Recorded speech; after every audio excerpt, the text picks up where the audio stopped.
Hello, everyone. I'm just going to give it a couple minutes for people to log in, and then we'll get started.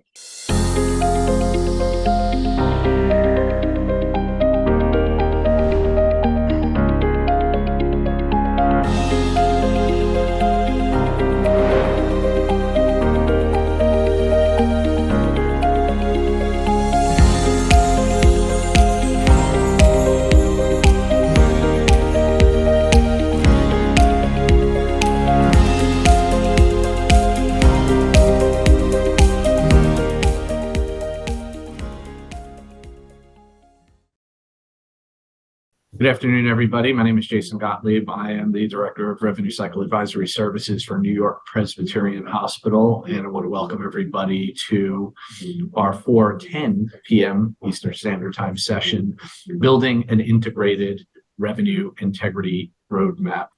I have three, soon to be four, tremendous and esteemed panelists from Revenue Cycle Operations all over the country, and I'm happy to facilitate the sharing of their experiences, successes, challenges, and opportunities in revenue cycle, and particularly revenue integrity.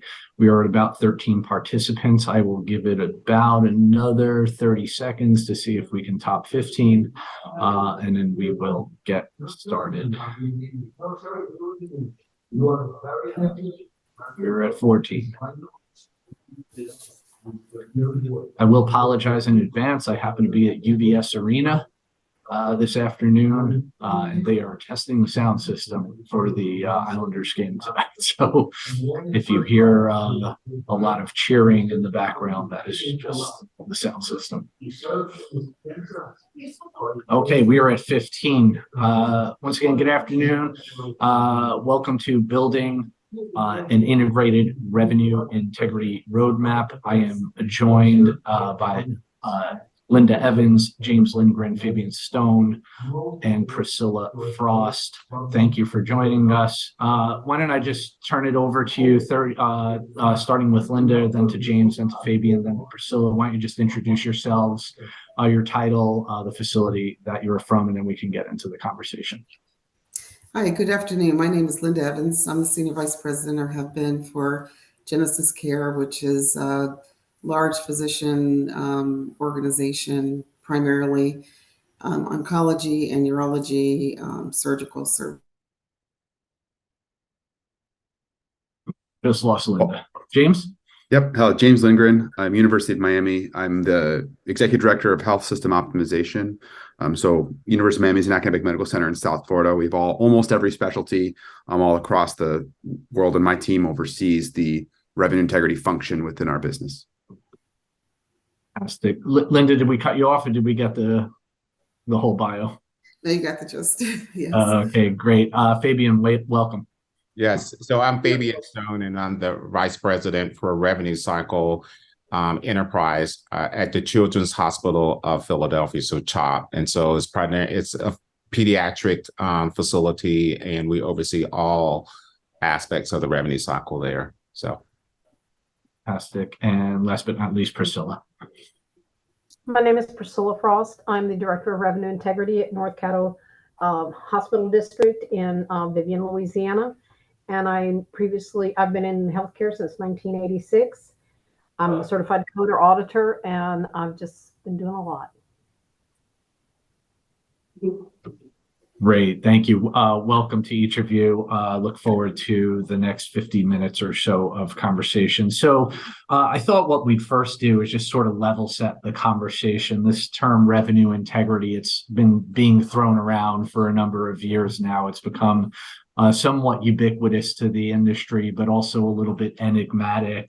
And everybody has a story about how their particular revenue integrity culture and or function and or leadership came to emerge. So I just want to give each of the panelists an opportunity to talk to what their version of revenue integrity is at their individual facilities. What was the sort of catastrophic event that drove the transition to implement some form of revenue integrity program? And if you're a fan like my wife of Real Housewives, if you have a Real Housewives tagline for your revenue integrity program, feel free to share with it. And we'll start with James. James? Yeah, absolutely. So at the University of Miami, I think they've had a revenue integrity program for a long time, but I think we first went live on our EMR and revenue cycle system in the 90s with Epic. Started on the physician side, acquired a hospital in the early 2000s, and then have grown and grown ever since. And so over time, through the evolution of the organization from a decentralized billing system where we had every department had their own centralized operations for coding, billing. When we brought that centralized in the early 2000s, the revenue integrity didn't come with it in terms of it was still left into a very decentralized function. And it led to this realization that we were seeing degradation of rate because we weren't paying a close eye on charge capture. And this was happening on the physician side. While the hospital side was growing every single year steadily, we were seeing increased reimbursement, increased volumes, positive outcome generally on margin as well. The physician side started flatlining almost, right? In terms of it wasn't growing at the same level. And that led to this curious question of, is it because there's something wrong with us? Or is it that we're missing opportunity? And that's when the team was then refocused to say, let's turn away from what we used to do in terms of probably just a second level or first level of coding into actually ensuring that all charges are being captured appropriately and that all documentation upstream exists. And it's interestingly challenging for us because while we have all of our practices, we have our hospitals, about 30% of our revenue comes from associated hospitals in the Miami-Dade County. So not hospitals owned and operated by us, but hospitals where our providers are on staff. All 2,000 of our faculty are on staff at all these other hospitals in the area. And I say community as though they're community hospitals, and they're actually much bigger than us. Really large 1,000-bed hospitals in the Miami-Dade area in which they're bringing revenue back. And it became this curious problem of realizing how do we introduce revenue integrity into that world versus just kind of letting it flow in and hoping it's enough. And that was kind of the catalyst to us to say all charges need to be accounted for. And we have to we are responsible, even if we don't run the front end and the clinical operations, we are responsible for the completeness of the chart because we are the faculty caring for our community.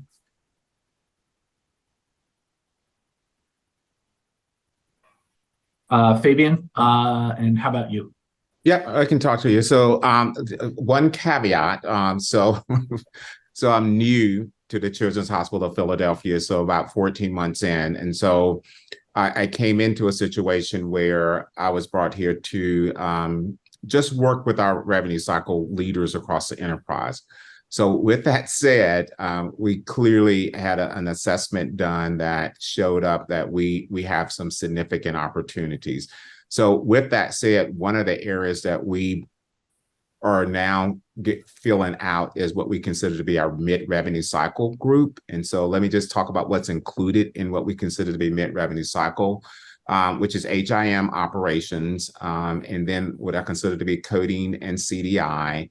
And then third is what we call revenue capture and recognition and payment integrity, which gets into things like your CDMs, the setup of the charging systems, and clearly what we consider our under and over payments. I look at credits as part of an overpayment, if you will, and I look at just basic underpayments where what we expected from the payer, we did not receive. So those are the particular units that are in our what we consider to be revenue integrity or mid-revenue cycle. So the catalyst for us is there's a couple of things. CHOP is a big place, and it has definitely a great balance sheet. But what we are discovering is that they didn't have a dedicated revenue cycle leader, i.e., my job now, and they just didn't really have the infrastructure of oversight to our revenue cycle. And so that's my goal going in. What we figured out quickly is that we are not holding our payers accountable to some of the issues that come about. And so, we have JOCs and we're just now upfitting them and strengthening them a little bit more. We just are not using the system to the fullest effect. And so we have Epic as our base foundation. We are going through a reinstallation, if you will, of Epic. And so there's an opportunity for us to actually put in some more automation, taking out some of the human error. Because there are things that we could have done differently. Just in general, we just have outdated processes. We've been able to live off of them, and we grew so fast that we were not able to shift into all of the new world order. And so we're just now catching up.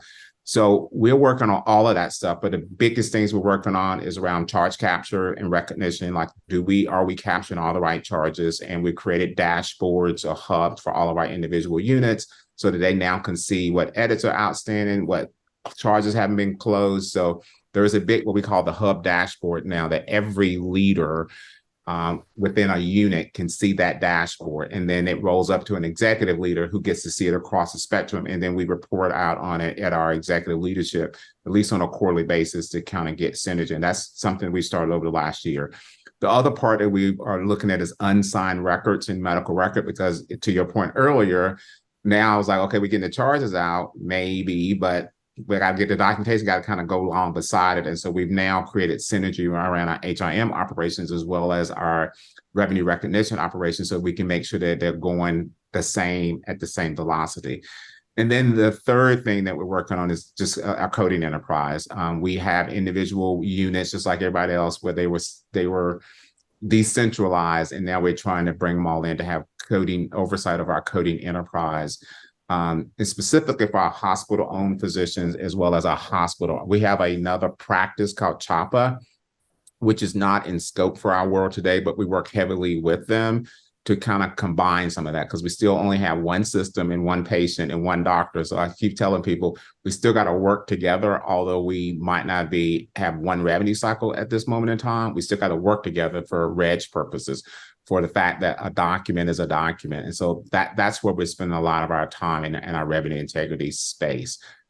My goal is to clean up before we get to PFS. And so we should have a cleaner, and our measures is our cleaner paid claim rate, less denials in certain buckets that we've been working on.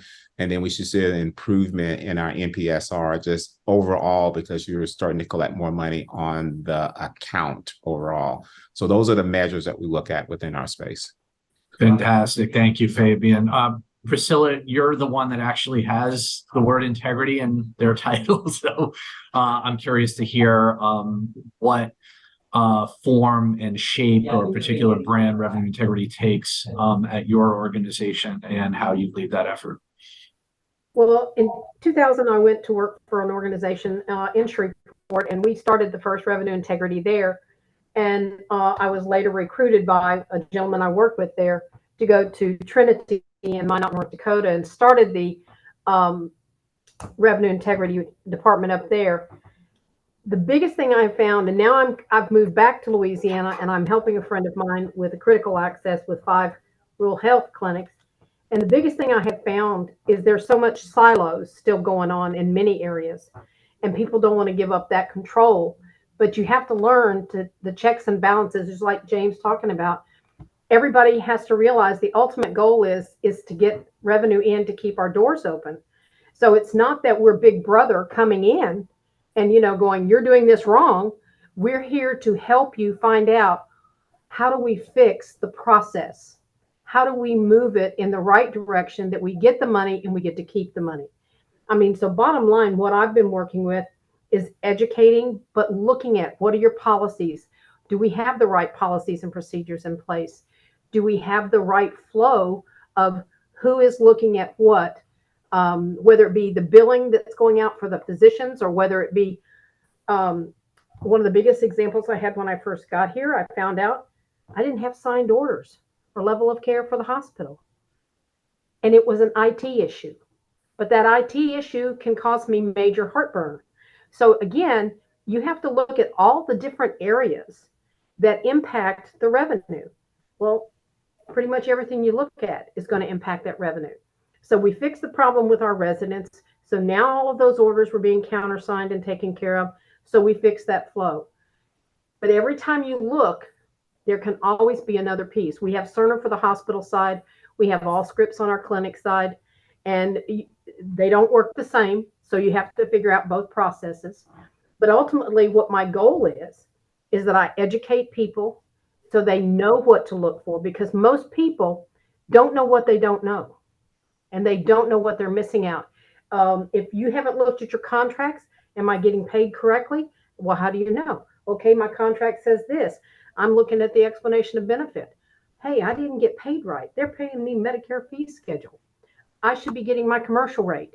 Why am I not getting my commercial rate? So it's getting everybody on the same direction, same plane of our ultimate goal is to do it right and not have to rework everything. Because that's like James talks about. If I have to work denials, I'm wasting time, I'm wasting money.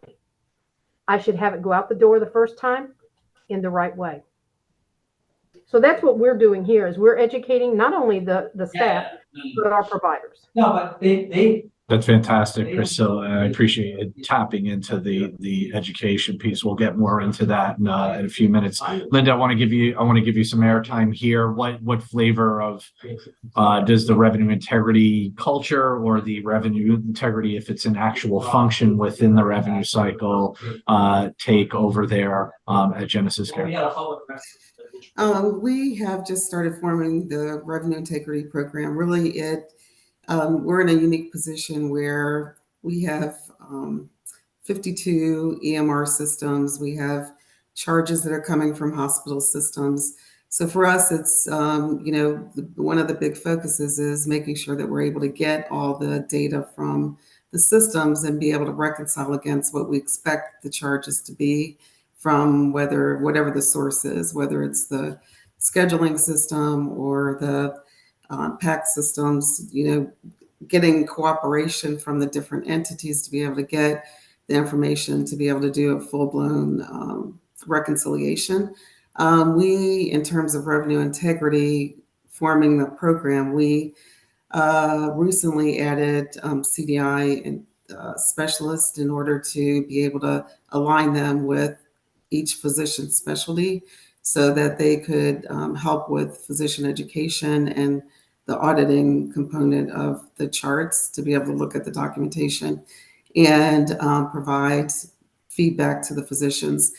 It's been a challenge in trying to determine how the physicians would consume that information in terms of education, whether it's via web, one-on-one, how we actually perform that.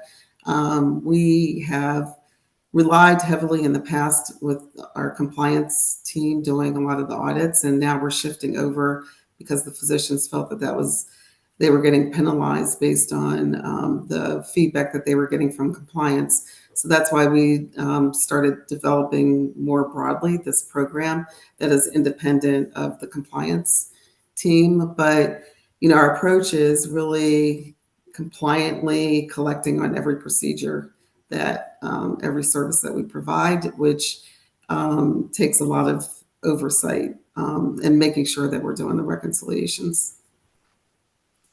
Fantastic.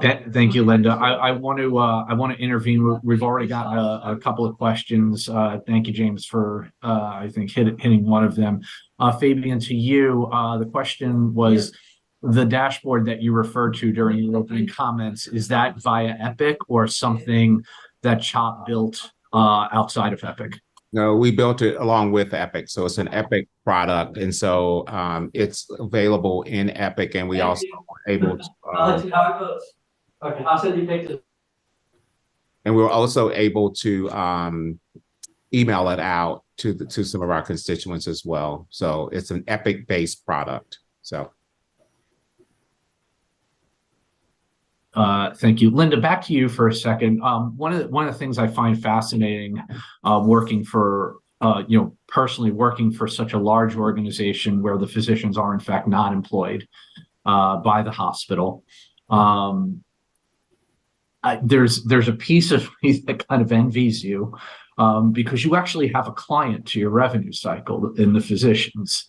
Right. And, want to get a physician engaged, tell them they're not getting paid. Right. If I tell the hospital they're not getting paid, they just say, well, what are you doing wrong, Jason? Right. So what's the double-edged sword there, in terms of effectuating and permeating revenue integrity in a physician services organization, maybe versus a hospital? And I'll turn the hospital side back to some of our other panelists. Linda.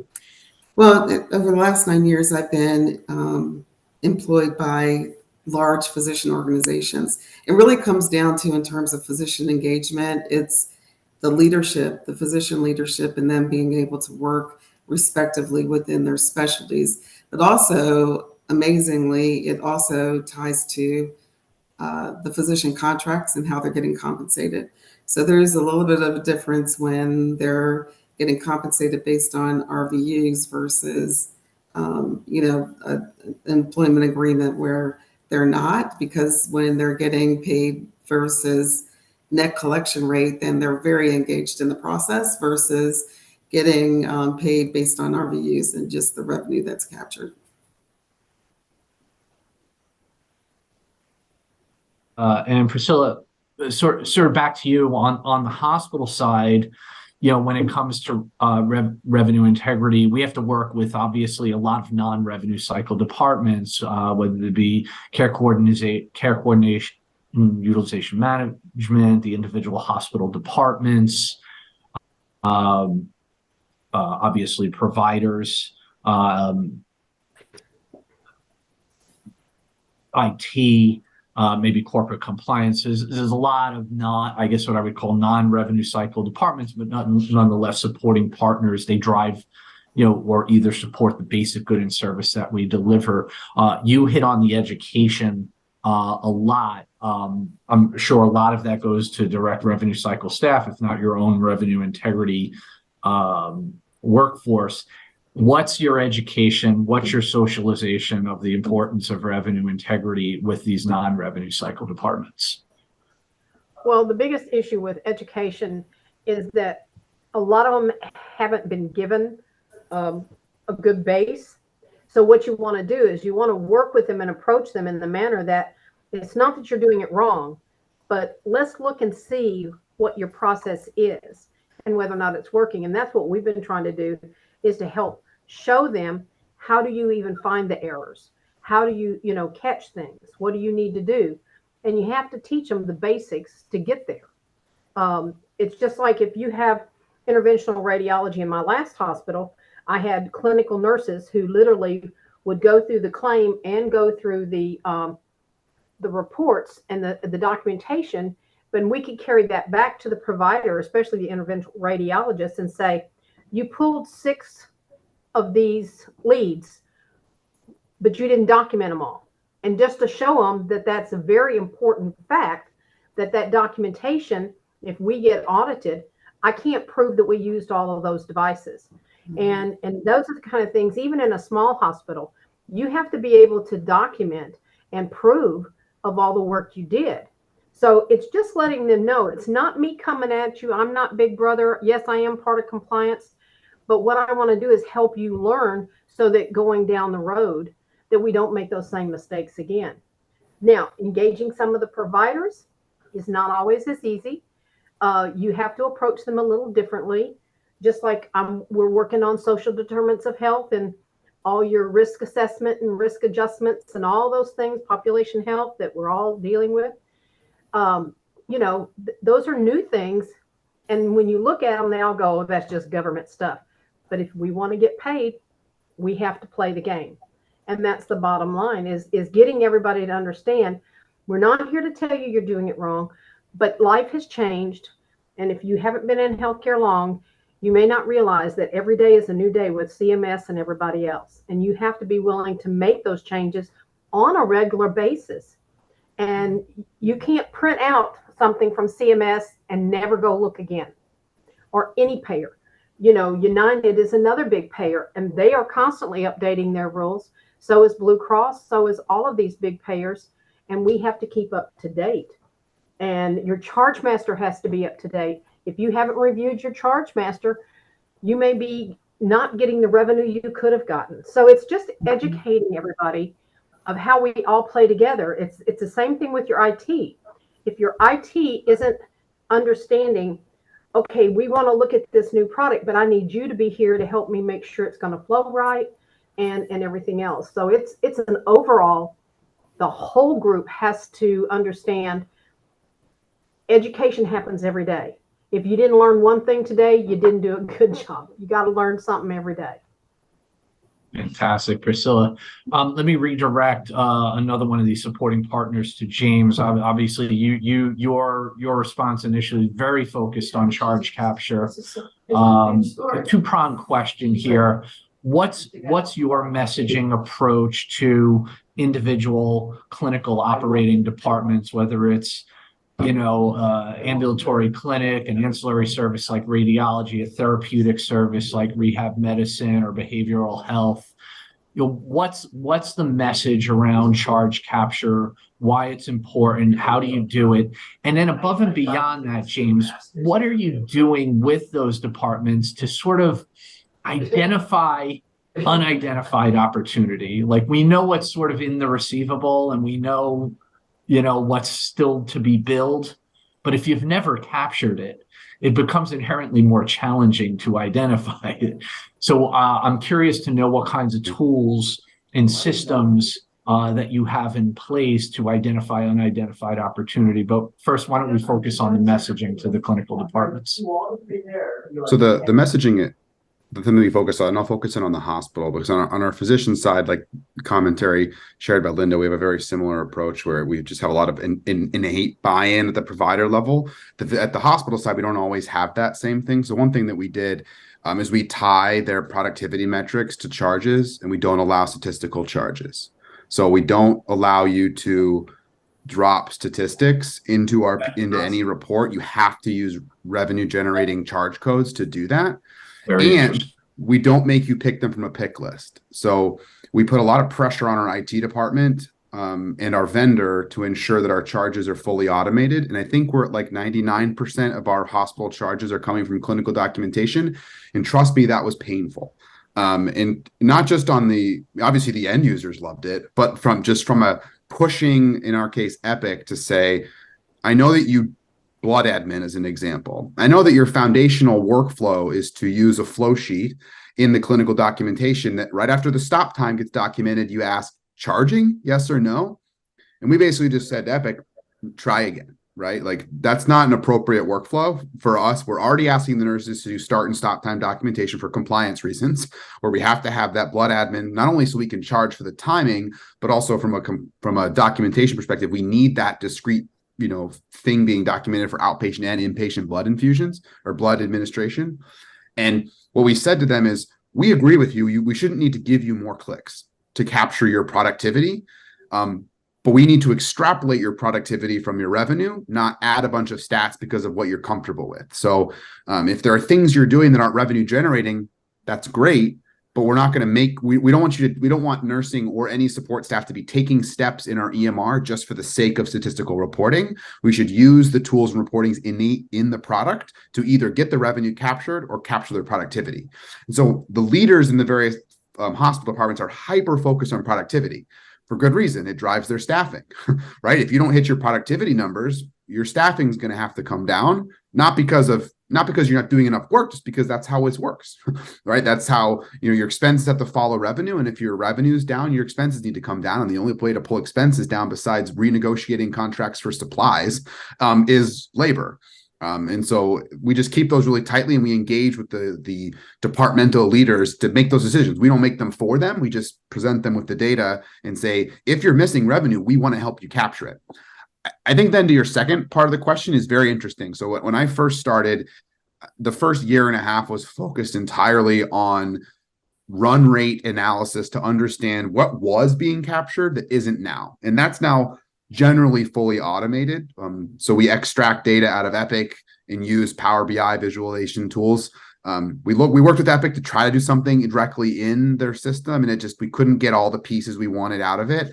So we built a couple Power BI dashboards off of Clarity, which is the reporting tools, back-end reporting tools, that then just do automatic highlighting for departments to say, hey, this charge code usually is, you have 100 of them in a week and you only had 10, so it's like, in each department we let them kind of craft their thresholds.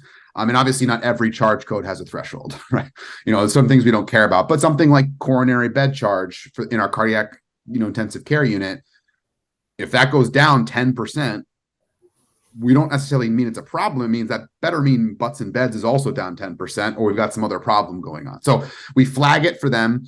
They get automated emails once a week where then they look at it. And if there's any commentary, they reach out to us, and my team holds office hours to sort of help them, knowing that it's not even education on revenue cycle, it's just education on data. Like, how do you use this tool? How do you flip through it? I don't need to explain to them what a room and board charge is. A nurse understands that fundamentally, but I do have to help them know how to use the tool to find that there might be a run rate difference and explaining what run rates are.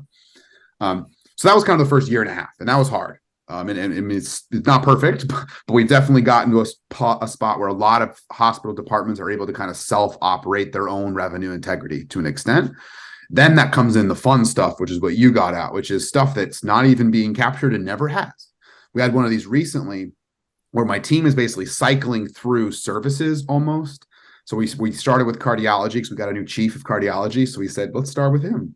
And we worked with him and all of his departments to sit down and say, let's revisit your workflows overall and just pull the coders in who are experts in the CPT codes, pull your physician leadership in, pull your techs for your procedural areas, pull your nurses from your other places into a room together and say, let's just look at what you do on an average week. Based on what the data suggests, here's what James, this is what I'm going to say you do. Is that actually what you do?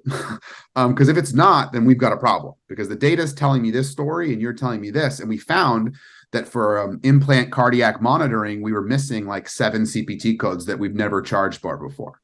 And it's not big money, right? It's like Medicare pays $17 for a remote cardiac pacemaker review, but $17 times 100 times a week times 6 departments times, like you can start, like the money is not, we're not going to. You started extrapolating, right? We're starting to find things, and the only way to find those was to come in and force my team to articulate based on what we think from the data and let the department tell us where we're wrong. Very open. It's like, instead of putting the department on their back heels, I tell my team, I want you to be the one who's on your back heels to say, you be the ones that allow the department to tell you you're wrong, and then embrace that. Because that's only going to make it better, versus the inverse requires a much more, what I consider a much more challenging cultural shift to embrace that you want leaders across your enterprise to be comfortable with change or comfortable with being wrong.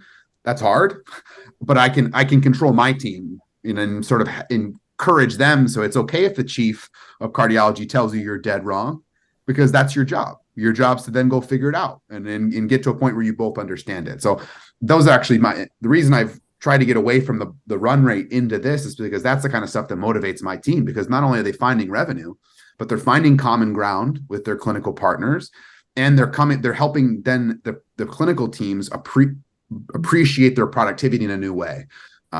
Which we walk out of these meetings, everyone kind of feeling better, because the data is more reflective of what they feel. The team understands them better, and they build their own, person-to-person relationship that maybe had been missed as people came and left, versus through COVID, they went remote. These people had never met each other. And so now we're actually building a sense of community around this idea of making sure the data supports what you feel is done in your department. Yeah, that's I'm sorry. Fantastic, James. Go ahead, Priscilla. Question. James, do you have a value analysis team that works with the entire organization? Like when a physician wants to bring on a new product or a new procedure or anything of that nature, do y'all get involved with that as well? We do. So we do the data side of it. We have a strategy team, is what they're called, that does both new practices, acquisitions, and then they also do service line expansion or value analysis. New robotic device for the urologist, new cardiac implant for the cardiothoracic surgeon. Yeah, we have the strategy team kind of does the intake for a lot of that, which is nice, because they do initial, like, this is real versus this is not real. This is research versus this has been approved as a device. And then our team gets involved to just help do some really, I wouldn't call it advanced, really basic cost analysis. To say, here's what the CPT codes are, and we usually look towards the vendors for those, and then do some, volume analysis for them. Yeah, because I know that was one thing that we were able to help our providers understand why you couldn't maybe start this new line of service, is because the reimbursement was not going to cover the expense.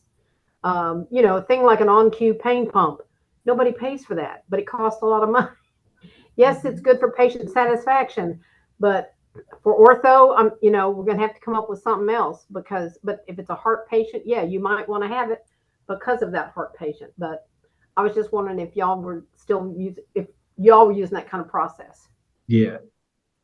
Priscilla, great redirect. I think, one, James, I love the unit of service sort of based approach to talking to clinical departments, right? Because you're not going to turn them into pillars and revenue cycle experts, but we can explain to them is what a charge really represents.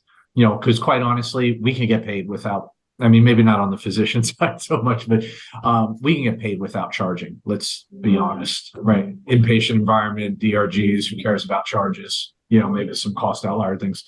But explaining to them how they're accounting for the cost of their care, how they're measuring that unit of service, how they're justifying staffing levels. Those are the things that matter to them.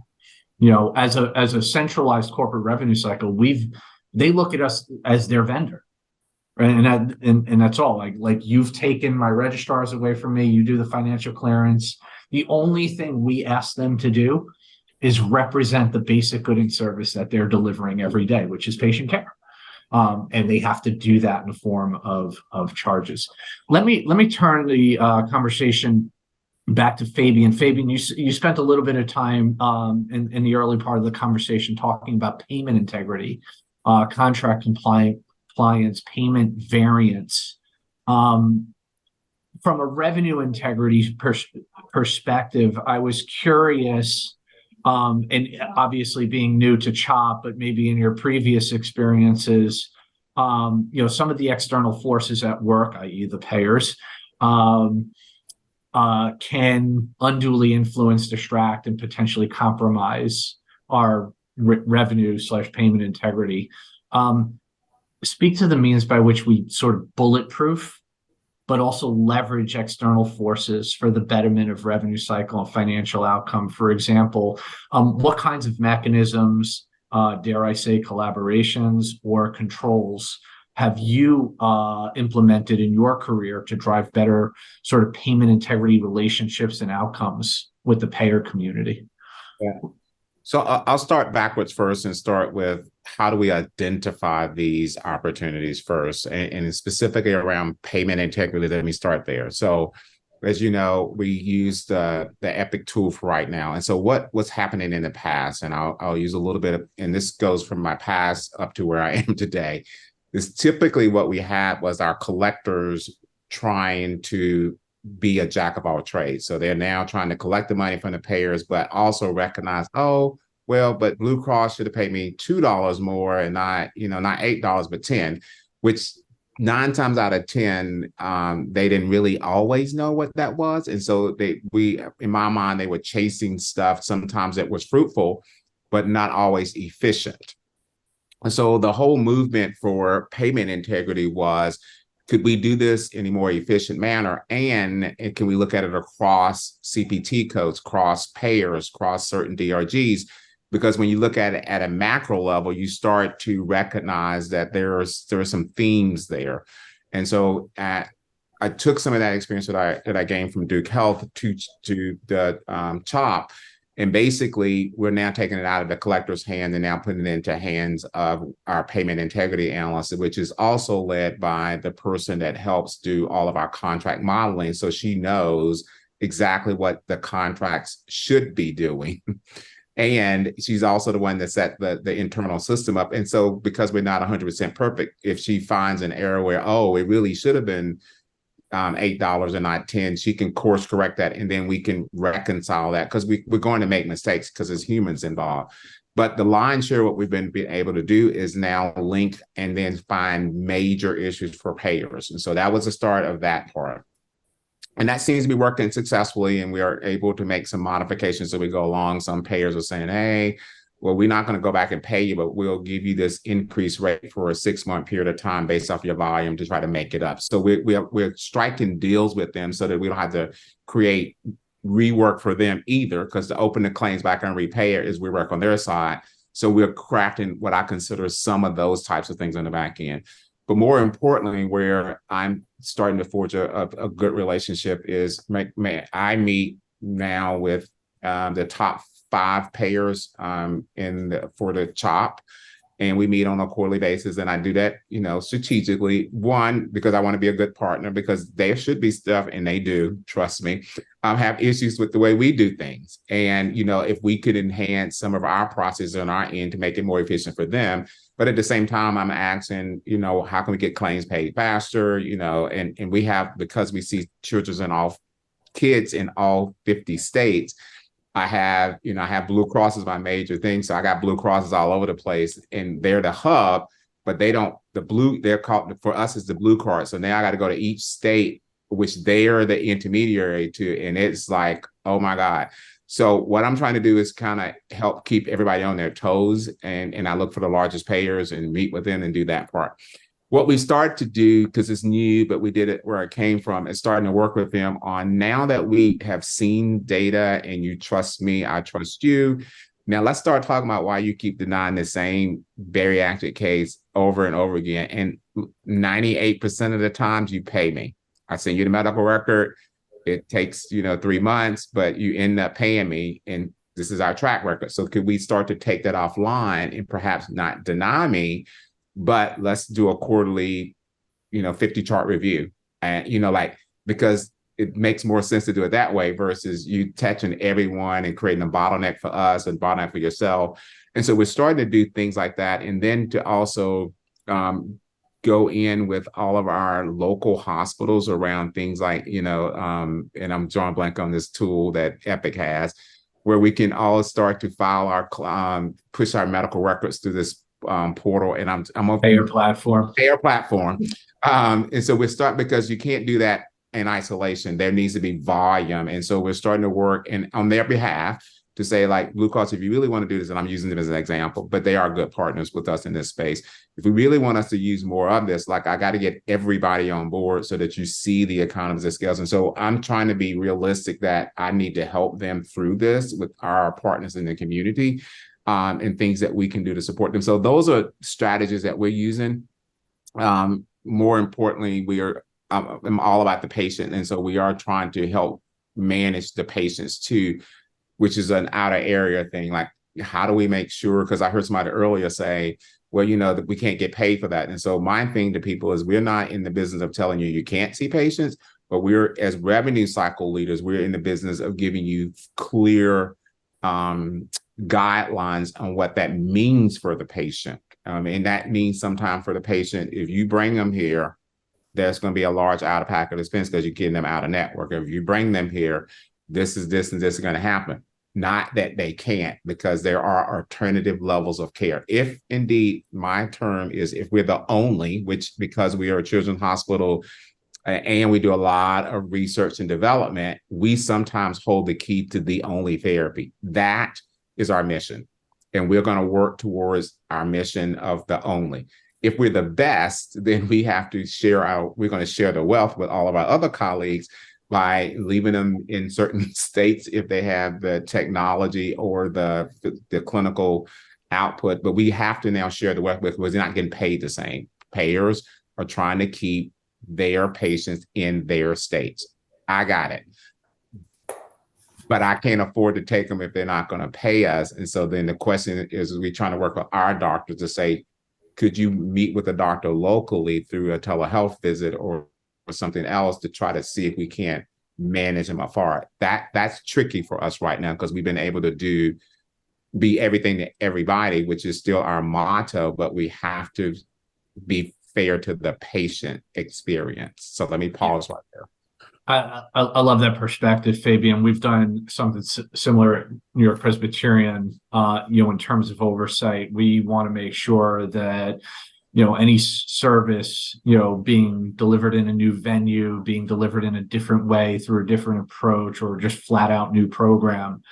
Like, we have this oversight to understand the ability to bill that service and get paid for that service. We will never tell you that you can't deliver care to a patient, but we will tell you if you're going to get paid for it. And if you can get paid for it, this is how you got to do it. So, Linda, let me turn it to you in the oncology space in particular. I mean, obviously the technologies in terms of treatments, pharmaceuticals evolving always at a bionic rate. I'm sure that you probably experience a number of idiosyncratic and specialty specific payer issues. I know, we have a children's hospital. We have a very significant oncology division. A lot of our doctors, want to pull in, CAR T and these drugs and treatments that are millions of dollars. They want to use drugs for off-label use and things like that. How are you combating both proactively and from a management side, either in collaboration with the payers or from a policing standpoint, some of these issues specific to oncology? Well, one of the things that we have had to do is to put in place some stopgap measurements because we started administering some of these high dollar theranostic drugs before we even understood whether the payers were going to pay. So we did have to, I know you said that you wouldn't stop treatment, but we did have to stop treatment in some areas because the payers just flat out weren't paying. Then based on the relationships with the payers, we kind of turned that around. But then really looking at, the rebate cost as well as what they were reimbursing is really a tight margin. One of the things that we're experiencing is a very, very high volume of requests for medical records and takebacks, recoupments from the insurance companies.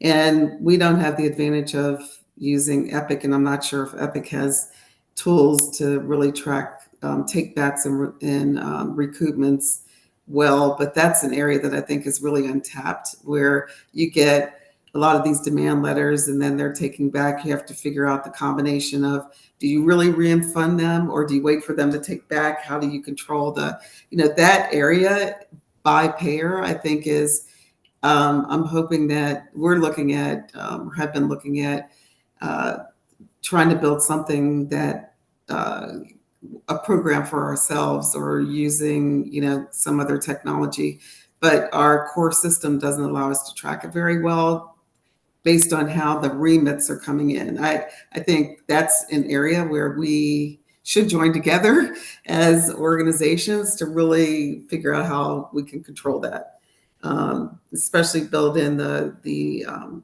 verbiage in the contracts that they can't take back. They should really, within a certain period of time. Yeah, perhaps some ideas for Andrew's innovators board there. Yes, exactly. We have 2 minutes left. We have 4 participants, 30 seconds, starting with Priscilla. What's the next evolution of your revenue integrity program and culture at your organizations? Priscilla? Well, right now, it's to make sure that all of our policies and procedures are up to date, and that as part of our compliance is to do a little bit more with audits and follow through and our process improvements. It's just getting that flow going in a well-structured manner. Fantastic. Fabian?